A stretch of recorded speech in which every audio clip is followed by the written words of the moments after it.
dalam Kristen nggak ada perceraian ya, yang perceraian yang dipisahkan manusia gitu. Iya. Kan saya bukan Kristen awalnya, ikut Kristen gara-gara orang ini. Yes. Lah orang ini membegitukan saya. Semua akhirnya kan banyak, sudah balik aja gitu.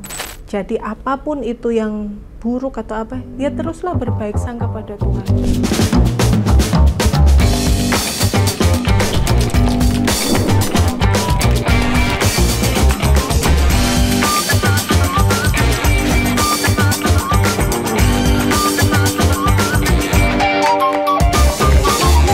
Halo semuanya, selamat datang di The Worship Story Podcast, sharing the journey, singing the melody.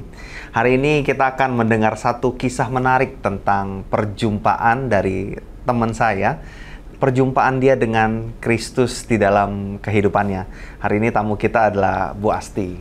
Halo Bu Asti, apa kabar? Halo, kabar baik, puji Tuhan. Kabar baik ya, puji Tuhan. Baik. Hari ini kita mau bincang-bincang tentang sebenarnya kehidupan Bu Asti ya, tentang perjumpaan dengan Yesus di dalam kehidupan. Karena sejauh pengetahuan saya, Bu Asti ini kan dulunya bukan Kristen. Iya. Akhirnya ketemu suami jadi Kristen.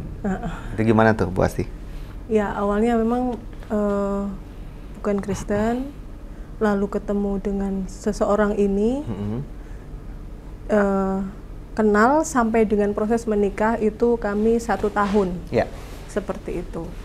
Menikahnya pun karena ada sesuatu hal begitu ya. Jadi ya memang harus menikah. Oke. Ya. Tapi untuk proses masuk ke situ itu tidak ada paksaan sama sekali, tidak ada ajakan atau apapun dari dia maupun dari pihak yang lain. Jadi itu murni dari dalam diri saya gitu. Jadi kayak ini boleh saya, boleh aku ya. Nah, jadi kalau ke boleh aku nggak apa-apa. Jadi pas harus memutuskan untuk ini mau gimana gitu, menikahnya secara apa, karena dia Kristen saya bukan, dan ketika itu saya memutuskan untuk saya pengen masuk Kristen, gitu. Cuma nggak tahu kenapa ya? Nggak tahu. Oke. Itu nggak ada alasan apapun, alasannya hanya saya ingin masuk Kristen, ingin menjadi seorang Kristen, sudah. Itu aja dulu. Lalu kami memang menikah usia masih muda, jadi pasti up and down-nya itu banyak. Nggak stabil. Gitu. Sampai akhirnya kami lulus semua ya, sudah lulus kuliah apa semua seperti itu. Akhirnya dia kembali ke daerah asalnya karena dia bukan orang Jawa. Bukan perantau orang ya? Iya, dia rantau seperti itu. Dia kembali ke daerah asalnya dan di sana dia membuat sebuah usahanya maju, berkembang, bagus pokoknya. Jadi LDR nih Bu ya? Iya, nah ya kami LDR dan di usaha yang sudah bagus itu otomatis kan banyak duit dan sebagainya itu ya. Pasti ada banyak godaan. Gitu.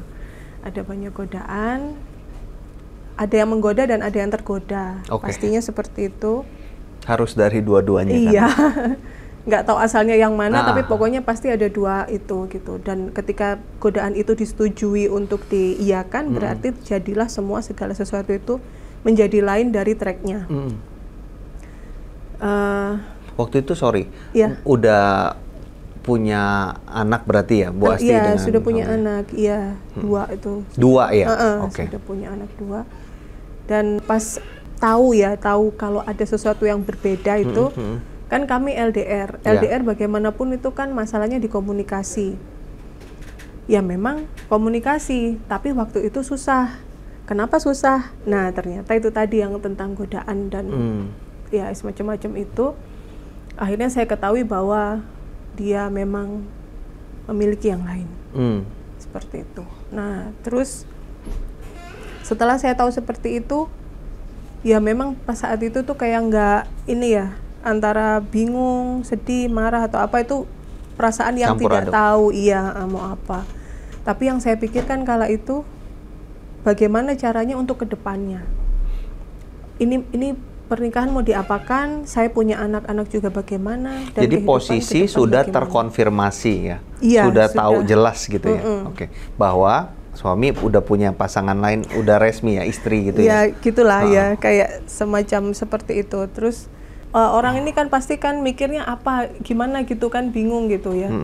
Terus akhirnya saya karena lost contact, akhirnya saya berusaha mencari dia untuk juga selain nyari dia juga nyari kepastian ini mau dibawa kemana gitu ya. Seperti itu karena kan dengan bukan LDR-nya tapi seperti itu tuh saya di sini kan ada usaha juga, maksudnya usaha yang sama sebenarnya dengan dia yang di sana, tapi kan di sini saya juga bikin ada kayak misalnya kita kayak mau ngajuin kredit bank atau apa kayak gitu kan. Kalau masih tulisannya menikah kan harus ada persetujuan suami apa gitu kan. Oh, urusannya ke lain-lain juga ya. Lah intinya. Oke. Dari situlah yang saya mikirnya, wah ini berarti terus harus gimana? Kalau nggak dicari, nggak tahu kepastiannya gitu kan. Akhirnya saya cari dia, memang ketemu, dan setelah saya ketemu dia nggak ada kayak drama sinetron marah atau apa, enggak sih ya kayak gitu. Saya cuma ya gimana kamu kabarnya gimana, cuma gitu-gitu aja kayak orang yang memang baru ketemu dan baik-baik saja, nggak ada masalah. Iya, jadi saya nggak ada kayak perasaan marah, sedih, nangisnya itu nggak ada. Jadi hanya tinggal ketemu terus saya pengen tahu dia kabarnya gimana, terus ini mau gimana. Ya justru dialah yang kebaperan gitu ya.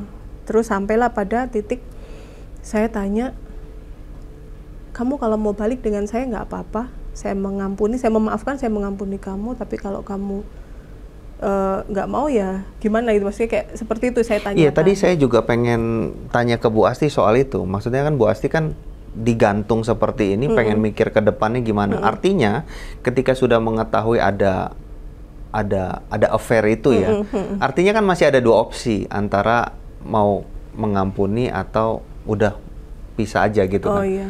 Oh, berarti masih ada perasaan untuk udah nggak apa-apa, tak terima balik gitu ya? Iya, wow. Saya lebih memilih itu karena iya. Setahu saya kan dalam Kristen nggak ada perceraian ya, yang perceraian yang dipisahkan manusia gitu. Iya, dan juga mikirin anak sih pastinya ya. Iya, pokoknya semua lah ya kepikirannya. Tapi yang paling utamanya lah dalam Kristen itu nggak ada loh ceritanya cerai gitu. Nah, tapi ketika saya coba tanya ke dia maunya apa, balik ke saya atau bagaimana, ternyata yang dia pilih adalah saya nggak mungkin ninggalin dia, kata dia. Dia ini yang baru itu ya? Yang sana gitu. Ya wis, berarti gimana? Ya maunya pisah, dia bilang. Ya sudah, kalau mau pisah ya berarti silakan urus segala sesuatunya, saya nggak mau urus itu, nggak mau, pokoknya nggak mau aja gitu, kamu terserah. Jadi kalau mau pengen cerai ya berarti sewa pengacara, bayar ya gitu, dan memang dia membayar semuanya. Urusan pengadilan gitu-gitu ya? Iya kan, makanya harus sewa pengacara supaya si pengacara aja yang jalan, sayanya enggak kan gitu. Tapi ya sudah, dia setuju untuk itu, dia benar-benar memang kekeh untuk mau pisah. But it's okay. Ya sudah, itu sudah ya, kalau ceritanya sekarang ya it's okay ya, itu memang sudah maunya dia dan terjadilah. Kalau waktu itu ya betul nggak ada rasa apa-apa gitu ya, atau di dalam kebingungan aja gitu ya?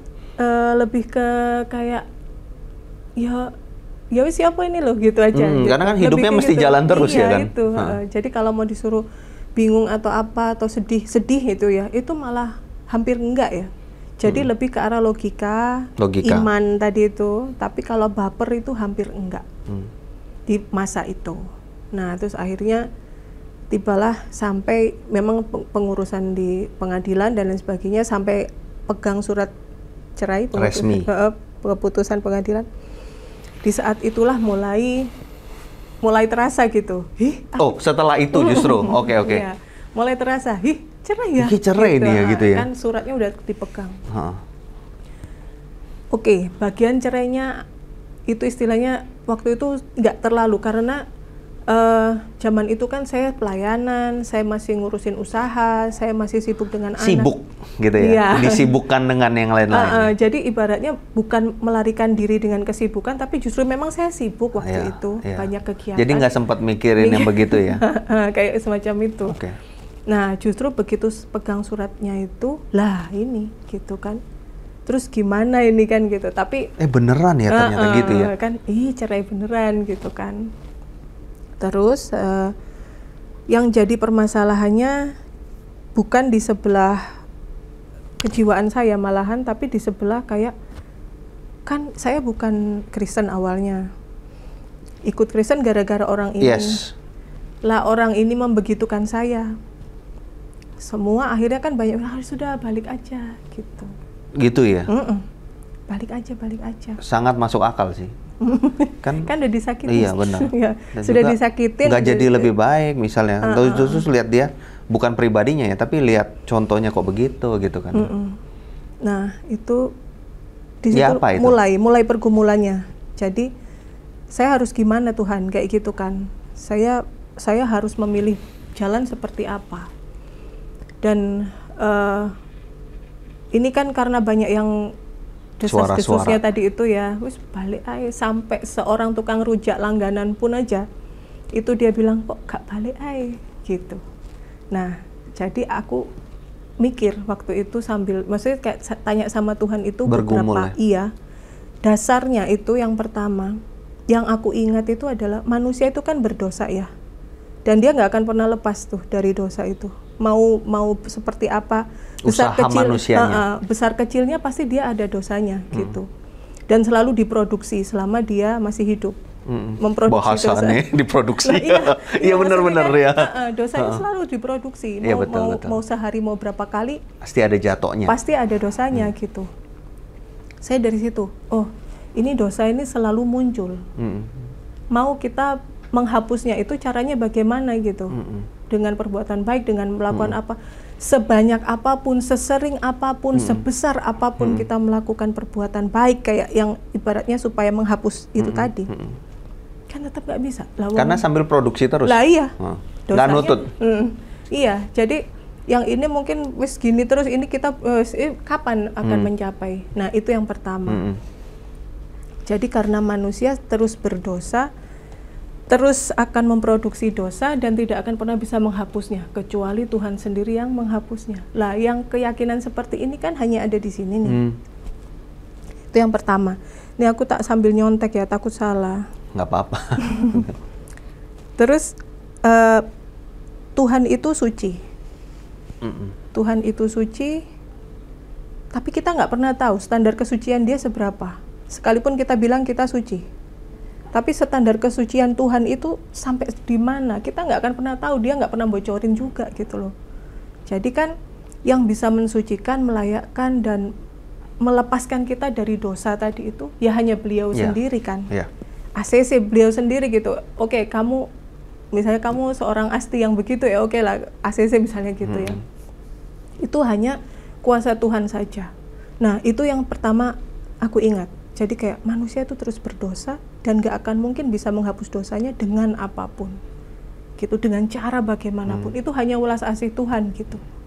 Nah itu yang aku pegang gitu, kayak oh iya berarti ini nih. Terus yang kedua ada lagi kan kita yang tadi manusia berdosa terus, Tuhannya kudus gitu ya, nggak ketemu gitu. Nggak ketemu ya. Terus bagaimana cara manusia itu untuk bisa mengurangi, menghapus atau apapun dosanya, tidak akan pernah bisa dengan usahanya sendiri, kecuali hanya karena Tuhan sendiri yang melayakkan itu tadi ya. Nah jadi seperti itu, hanya karena Tuhan aja yang mau menghapuskan itu, maka kita terbebas dari dosa. Yang kedua, Tuhan itu kan nggak minta apa-apa ya. Wong dia sudah punya banyak, sudah punya segalanya, kan nggak minta apa-apa. Tapi istilahnya gini kan, manusia yang butuh Tuhan. Kalau menurut aku gitu ya, yang manusianya kan butuh Tuhan. Lah itu kita ini masih berbuat baik, manis dan lain sebagainya, tapi pasti ada jahat nakalnya. Ada buruknya lah ya, di mata manusia maupun di mata Tuhan apalagi gitu. Nah, yang bisa yang bisa membuat tadi itu yang kaitannya sama menghapus dosa dan lain sebagainya itu karena kasih Tuhan. Lah, kasih Tuhan ini itu dia tidak bersyarat, atau mungkin aku kalau tak ingat dengan sebuah lagu itu unconditional love itu ya. Jadi kasih tak bersyarat. Betul. Masih aku nakal, masih aku jahat. Betul. Masih aku wes pokoknya hidupku tidak ada suci-sucinya. Betul. Doa pun saya tidak pernah, misalnya saya tidak pernah berdoa. Tapi Tuhan kalau sudah mengasihi saya, maka itu tidak akan tidak akan dibatalkan apapun. Pokoknya iya, maksudnya dia itu ya tetap aja sayang sama aku lah gitu. Itu yang pasti. Jadi unconditional love. Yes. Jadi kasih atau cinta tanpa syarat. Padahal kalau misalnya pacaran aja kan bilang kamu kalau kamu traktirin aku ini maka aku sayang sama kamu kayak gitu ya. Transaksi. Kalau aku beliin kamu ini maka aku jadi sayang sama kamu atau apa seperti itu. Tapi kalau Tuhan kan enggak. Unconditional love artinya saya nakal, saya jahat, saya buruk, seburuk-buruknya apa, tapi kalau Tuhan ternyata masih mau dengan saya, ya lolos sayanya gitu. Maksudnya saya tetap mendapat sayangnya itu tadi. Nah itu istilahnya memang nggak minta syarat, tapi secara manusia itu kan kita akhirnya pokoknya yakin dan percaya bahwa Tuhan Yesus itu adalah juru selamat. Kan intinya di situ tadi, kaitannya sama yang masalah penghapusan dosa tadi. Dua hal ini itu yang masuk dalam pergumulanku waktu itu. Dan setelah itu masuk, sudah selesai pada konklusinya, akhirnya saya sudah, saya tetap di sini. Apapun yang terjadi, cheating sekalipun tuh, di-cheating sampai seperti itu, ditelantarkan, di apa, pokoknya seperti itu, it's okay. Tapi saya tetap ada di sini karena itu kan manusianya gitu. Manusia itu yang berbuat itu sama saya, tapi Tuhan itu enggak sama sekali melakukan keburukan ke saya. Amin. Nah, jadi amin. Karena di dalam perjalanan waktu semenjak masuk ke agama Kristen sampai kenal sama Kristusnya, itu kan perjalanannya. Artinya di dalam perjalanan itu semakin kenal, semakin dalam sampai bisa ada bergumul seperti itu ya. Saya percaya sih Roh Kudus ya yang gerakin kita untuk bisa mikir seperti itu. Karena saya ingat banget tuh yang Bu Asti bilang soal unconditional love itu, Roma 5 ya. Roma 5 itu kan bilang mungkin ada orang yang mau mati bagi orang baik. Mungkin ada. Iya. Tapi kalau buat orang yang benar nggak ada. Tapi apa yang Yesus lakukan? Dia mati buat orang yang brengsek, orang yang berdosa, orang yang nakal, yang mana kita. Itu Tuhan kita. Iya. Jadi itu akhirnya. Akhirnya dengan segala, ya kalau saya sih zaman dulu, bahkan bukan zaman dulu aja, zaman sekarang saya nggak terlalu hafal isi Alkitab atau apapun yang kayak ayat alamatnya, apa ya, kayak gitu-gitu itu ya. Tapi firman-nya itu kan itu kan tersampaikan tadi. Ya semoganya begitu ya, karena saya ikut katekisasi pun, katekisasi formalitas gitu. Pada waktu itu ya. Iya. Tapi perjalanan waktu Tuhan tuntun terus. Amin. Jadi pas akhirnya seperti itu, akhirnya saya memutuskan, oke, saya tetap Kristen, saya tetap menjadi pengikut Tuhan. Terus saya minta izin ke orang tua. Saya minta izin ke mama. Saya bilang, Mah, apapun yang terjadi dalam hidupku, sudah disakiti seperti ini oleh dia dan macam-macam. Tapi untuk masalah keyakinan, aku tetap di jalur ini. Nah, jalur ini ya sudah tahu tuh ya jalurnya itu. Dan saat itu mama saya ya mengizinkan, ya memang itu kamu mantap di situ, ya jalan dengan mantap katanya gitu. Dan itulah terjadi, akhirnya saya tetap Kristen. Amin. Iya, dan sampai itu tahun sekarang. 2016-an ya, amin. 16 ya? 2016, karena saya terima putusan itu kan 2016. 16 itu 9 tahun yang lalu. Ya, kurang lebih itu. Jadi satu momen juga, apa ya istilahnya ya, perjumpaan dengan Tuhan ya, mungkin. Iya, itu preambul loh, Preambul. Karena tengahnya itu kan My Journey tadi itu ya, judulnya Journey-nya masih ada di tengah-tengahnya. Iya. 2016 begitu, 2018 saya kena sakit. Sakitnya itu asma akut, asma parah. Mainannya sampai ke ICU, sampai mainan ventilator. Karena waktu itu kayaknya sih ada kemungkinan untuk lewat juga tuh ya. Iya, karena saya besuk di Lavalet.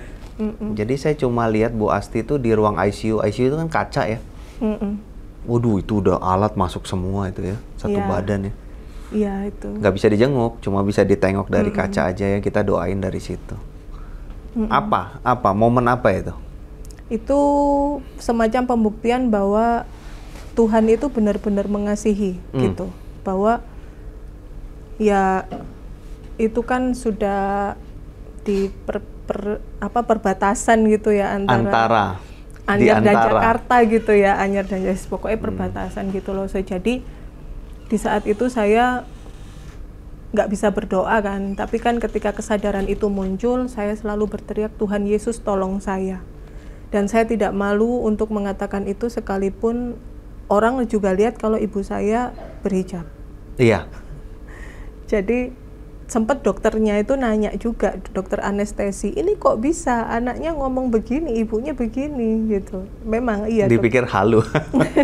Terus mama saya menerangkan gitu, memang kami berbeda seperti itu. Nah tapi itu satu bagian juga ya. Jadi 2018 dengan asma akut dan Tuhan masih mengizinkan saya untuk menghirup udara lagi. Dan setelah 2018, 2020 saya dapat lagi sesuatu. Saya mengalami kesedihan yang amat sangat. Kalau yang tadi ya, masalah cerai, mainnya di iman dan logika. Woi, kalau yang ini baper parah Pak, baper parah ini. Yang 2020 ini, 2020 parah sampai sedih yang nemen gitu loh. Yang sampai nggak bisa tidur beberapa hari. Jadi kayak zombie aja gitu. Sedih, marah, kecewa, bingung, apapun. Karena sebuah masalah waktu itu terjadi. Dan itu punya hasil gitu. Kan mungkin nggak stabil, maksudnya kehidupannya kan nggak bagus ya, kayak tidur kurang, stres dan lain sebagainya. Pola hidupnya jadi jelek. Iya. Yang terjadi adalah hormonku mungkin tidak jadi seimbang pertumbuhannya. Akhirnya tahun 2022 awal terdeteksilah ada kanker. Yang cancer itu ya. Jadi wis cheating, asma akut, terus habis itu kesedihan mendalam di tahun 2020, 2022 saya kena itu. Dan sekali lagi Tuhan terus menolong, terus memegang saya. Itu wis nggak terkira, maksudnya saya kan nggak melakukan, maksudnya saya tuh nggak pernah, saya merasa saya tidak pernah berbuat baik gitu loh. Saya kayak kurang terus gitu loh, menurut saya. Apa gitu ya? Gue nggak tahu ya, kayak kan aku nggak pelayanan misalnya gitu, atau nek enggak aku menolong orang kurang, atau saya kurang memperhatikan anak saya, atau saya kurang memperhatikan orang tua. Jadi kan ada perasaan itu. Kayak aku ini kurang gitu loh, tapi Tuhan itu tetap pegang terus gitu. Jadi selemah-lemahnya saya ternyata Tuhan tetap memegang saya. Boleh jelasin nggak yang Tuhan memegang Bu Asti ini sampai Bu Asti bisa berstatement bahwa Tuhan pegang Bu Asti itu apa gitu? Maksudnya melalui proses itu ya? Iya, itu apa ya?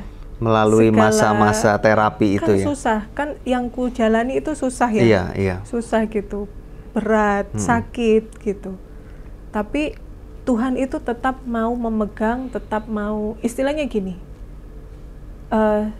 sakit dan apa yang macam-macam itu, saya tidak pernah, ya sampai sekarang ya, mudah-mudahan sampai selamanya, saya itu tidak pernah berpikir bahwa, wah Tuhan ini bikin apa ini, ya gitu kan, menyalahkan Tuhan atau apa. Itu saya nggak puji pernah Tuhan, terbesit gitu. Yang ada malah kayak gini, Tuhan, ini kalau saya dikasih begini, tapi saya punya masalah begini ya, misalnya nggak ada uang karena nggak bisa kerja. Iya. Itu gimana caranya saya harus memenuhi kebutuhan? Bergumul sedekat itu tapi sama Tuhan ya. Kasih caranya ya sudah. Jadi akhirnya saya tetap bisa bayar listrik, saya tetap bisa bayar air. Padahal saya sakit, saya nggak bisa kerja. Maksudnya Tuhan itu senyata itu ya?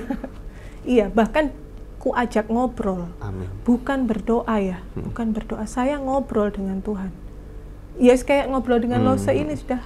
Memang tidak ada jawaban langsung yang aku dengar, tapi di dalam itu, di dalam keheningan atau ininya gitu ya, dalam bahasanya apa ya, kontemplasi gitu ya. Itu aku mendengar sesuatu gitu, aku merasakan sesuatu. Jadi kayaknya oke, jawabanmu kayak gitu ya Tuhan. Berarti oke lah, seperti itu.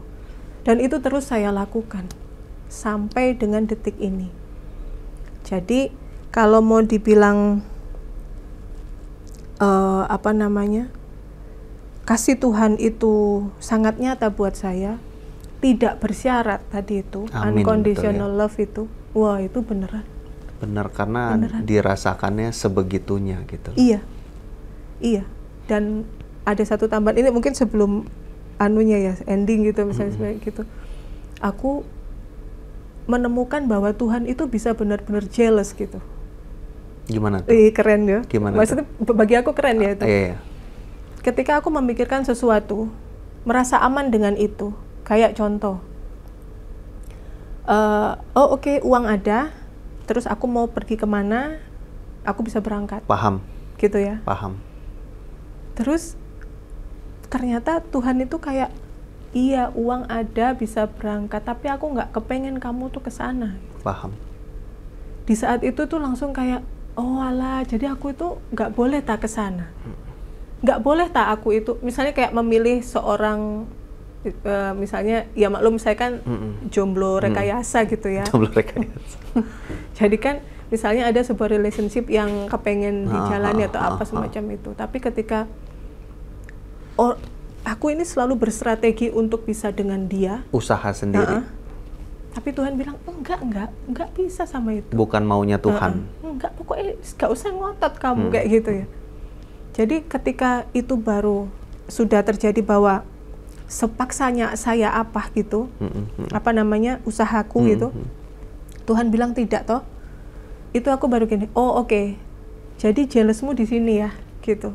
Ketika Tuhan sudah jealous, ya sudah, hands up saya. Maksudnya menyerah, ya wis Tuhan, wis akarmu wis, mana yang menurut Tuhan apa gitu. Yang paling gampang aja misalnya, aku misalnya kepengen minta antar kemana gitu sama seseorang. Kan aku berpikir, enak lah diantar dia gini gitu. Tapi orang ini mungkin bukan orang yang tepat. Entah karena apanya, entah statusnya, entah apa, itu pokoknya harusnya saya tidak boleh untuk berrelationship dengan dia. Ini yang punya skenario ini dia langsung membelokkan segala sesuatu. Janjian itu bisa batal semenit 2 menit sebelumnya. Dan ketika di situ, itu aku baru sadar, iya, Tuhan ini sudah jealous lagi ini. Tapi akhirnya apa? Saya bisa tetap berangkat ke tempat yang tadi. Nggak usah khawatir, tapi bisa Tuhan yang berangkatin dengan cara yang lain dan lebih mudah, lebih bahkan dapat, ibaratnya kayak dapat sangu gitu loh ya. Gitu. Jadi ada uang bonusan gitu kayak. Oh, jadi gitu ya. Tapi secara manusianya, saya pergi sendiri. Padahal tadi bayangan saya kan mau pergi sama seseorang gitu. Nggak bisa. Ini benar-benar secara manusia, akhirnya saya pergi sendiri. Siapa yang membackup semuanya? Ya beliaunya. Ya Tuhan. Iya, ya, jadi itu. Ini benar-benar pengalaman yang nyata gitu ya, bahwa hidup kita itu senantiasa bergumul, kan di dalam keberdosaan kita itu bergumul kehendak saya apa kehendak Tuhan gitu kan.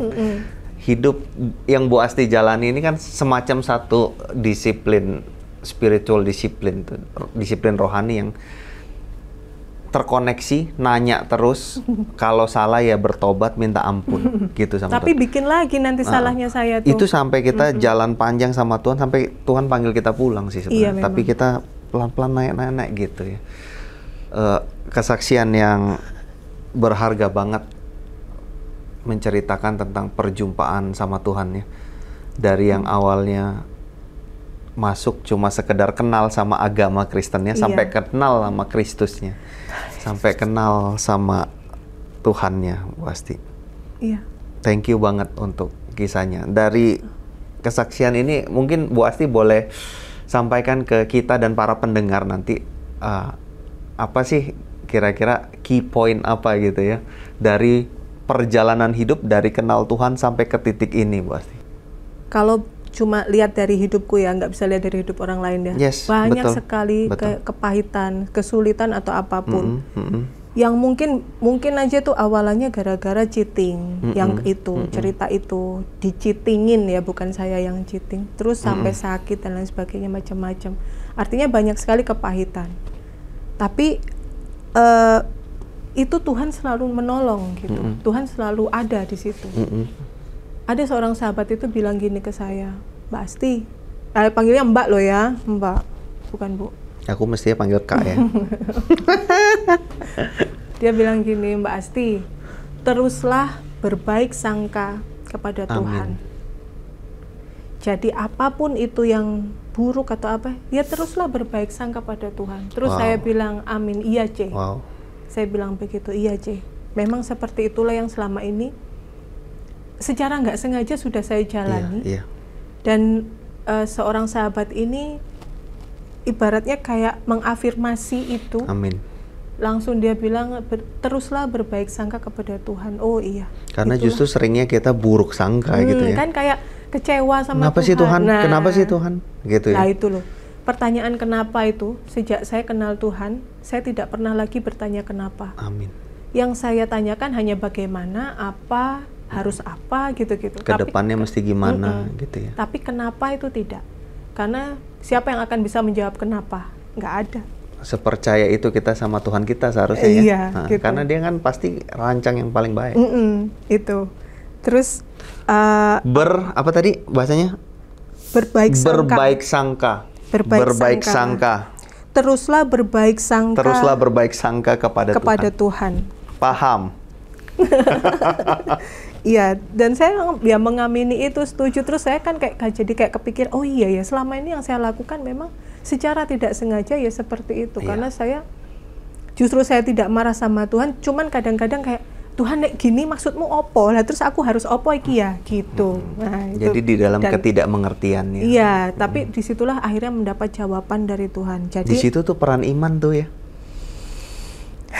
beriman. Iya, itu mungkin karena alam semesta yang mengizinkan saya untuk seperti itu aja gitu. Karena kalau dari pelajaran, dari katekisasi, dari khotbah dan ya itu semua juga iya ada, tapi kan banyak yang itu hanya sebagai lewat saja. Sekolah kehidupan. Tapi kalau yang ini nih benar-benar jatuh bangun, babak belur, waduh sudah macam-macam. Terus yang saya ingat lagi itu ada ayat bilang, kesusahan sehari cukuplah untuk sehari. Amin. Karena esok akan punya kesulitannya sendiri. Amin. Alamatnya nanti lo saya yang tahu ya, saya lupa tuh nanti ditampilkan. Pokoknya itu, saya tahu itu, saya mengamini itu. Jadi saya yakin itu, oke saya sekarang susah, besok enggak. Tapi kalau ternyata besok ada masalah baru lagi, oh pasti sudah ada solusinya lagi. Terus seperti itu. Dan yang kedua, saya meyakini tentang tabur tuai. Entah orang menabur apa kepada saya, maka dia akan menuai apa. Saya menabur apa kepada pihak luar, menuai apa saya juga ya itu. Jadi pokoknya tabur tuai.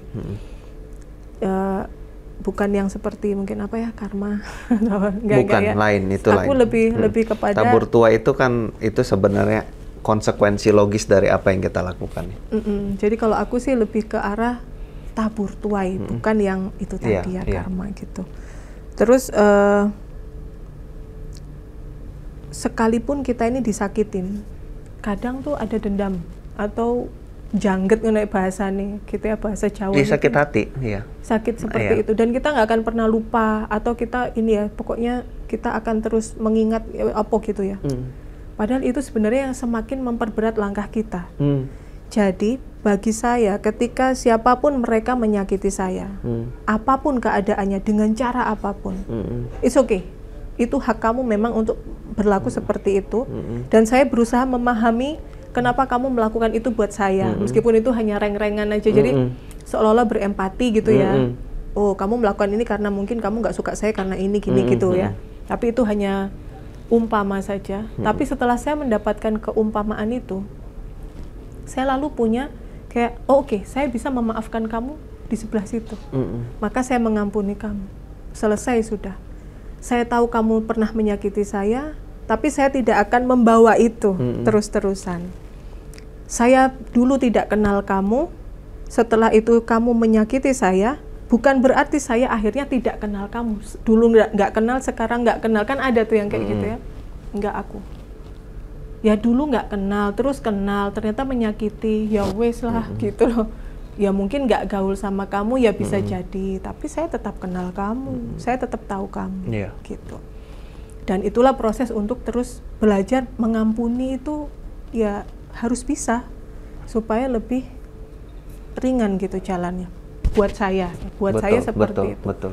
Karena engkau digandoli dewe gitu, kayak rasanya itu digandoli, kakiku mau melangkah gara-gara. Iya, sebenarnya di dalam pengampunan kan kita juga sebenarnya ngurus diri sendiri juga ya. Iya. Supaya bisa maju lagi kan. Iya. Nah sekarang bahan bakarnya dari mana, pertanyaannya kan gitu. Saya bisa begini, begitu, ngomong seperti ini, dan memang saya lakukan seperti ini, itu bahan bakarnya dari mana? Iya, bahan bakarnya ya dari Tuhan. Amin. Hanya dari Tuhan saja. Kasih yang tak bersyarat tadi tuh ya, unconditional love itu. Terus ya terutama masalah pengampunan dosa itu. Kalau zaman ikut EE itu kan ada itu yang kayak umpamanya sehari berdosa 3 kali gitu ya, terus itu bisa nggak itu selama itu dikalikan setahun berapa, kita hidup berapa tahun kayak gitu. Itu yang ku ingat karena pernah ikut EE juga kan zaman itu. Terus tentang Tuhan memegang saya. Nah, itu ilustrasi paling itu mengena. Ketika misalnya saya dikecewakan sama si A, copot lah pegangan saya nggak punya duit, copot lagi, saya nggak sehat, copot lagi satu. Terus misalnya, oh ternyata anaknya nggak naik kelas misalnya gitu, copot, kan kecewa. Terus misalnya lagi kayak, oh ternyata perjalanan hidupku kok kayak susah banget ya dibanding dia, lepas toh, udah lepas. Kata si yang di mentor EE, ini yang tangan terus memegang kamu nih siapa? Katanya gitu kan. Ini kan kamu, copot semua. Kamu jatuh enggak. Kenapa? Karena ada yang pegang. Nah, siapa yang pegang? Tuhan. Lah, itu. Jadi, itu saya suka satu kalimat begini tuh pasti. Memastikan bahwa kita itu sudah dipegang sama Tuhan. Bukan kita yang berusaha pegang dia. Karena copot. Iya, copot. Berapa kuat gitu. Copot pasti. Ya Mas Yo, setelah lepas semua nanti ya pelan-pelan pegang lagi. Tapi nanti ya copot lagi. Tapi Tuhan kita luar biasa, itu nggak copot-copot sekali udah dipegang. Itu. Tapi kan ada semacam yang dari kitanya adalah ya memang kita harus yakin dan percaya bahwa beliaulah ini, Tuhan Yesuslah ini adalah juru selamat satu-satunya. Amin. Yang akan ngurusin masalah dosa dan apapunnya tentang kita tadi itu. Nah, seperti itu. Terus kekuatan ya itu ya, balik lagi ini boleh nyanyi ya, boleh? Boleh. Kita nyanyi ya. Jadi segala sesuatu itu berasal dari Tuhan. Memang Tuhan mengizinkan gitu. Kepahitan dan apa kan mengizinkan ya, kayak ceritanya Ayub itulah ya gitu. Itu juga inspirasional. Wes apa bahasa nih? Menginspirasi aku ya, itu cerita tentang Ayub itu. Gitu, Ayub. Dia tidak menghujat Tuhan dan lain-lain gitu. Sudah mau mewek ini ya, jangan. Nggak apa-apa. Tapi dia tetap sayang, tetap pegang aku, bahkan bahasanya itu melayakkan, menyucikan, tanpa harus saya itu punya kriteria ABCD. Kriterianya paling hanya, kalau sesakit itu kamu, seberdosa itu kamu, selemah itu kamu, datanglah kepadaku kan. Amin. Nah itu, dan itulah gitu, aku maunya seperti itu. Ya Tuhan terus memberi kekuatan, kayak lagu ini nih. Kekuatan di hidupku ku dapat dalam Yesus. Dia tak pernah tinggalkanku. Setia menopangku, berseru berharap dalam Yesus. Ajaib kau Tuhan, ajaib kau Tuhan, penuh kuasa, sanggup pulihkan keadaanku. Dalam tangan-Mu seluruh hidupku tak akan goyah selamanya. Ajaib kau Tuhan. Ajaib kau Tuhan, penuh kuasa, sanggup pulihkan keadaanku.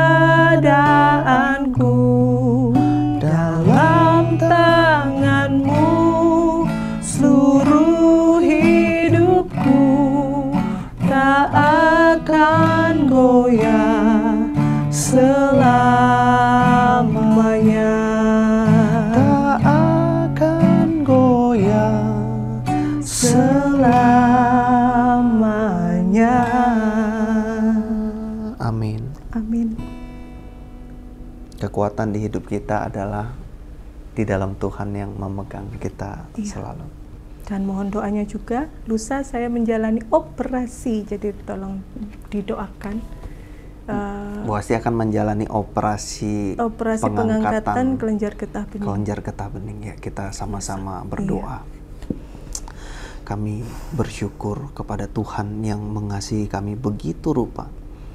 Di saat kami seringkali justru tidak mengasihi Tuhan, kami juga diberkati melalui kesaksian perjalanan hidup Bu Asti bersama dengan Tuhan.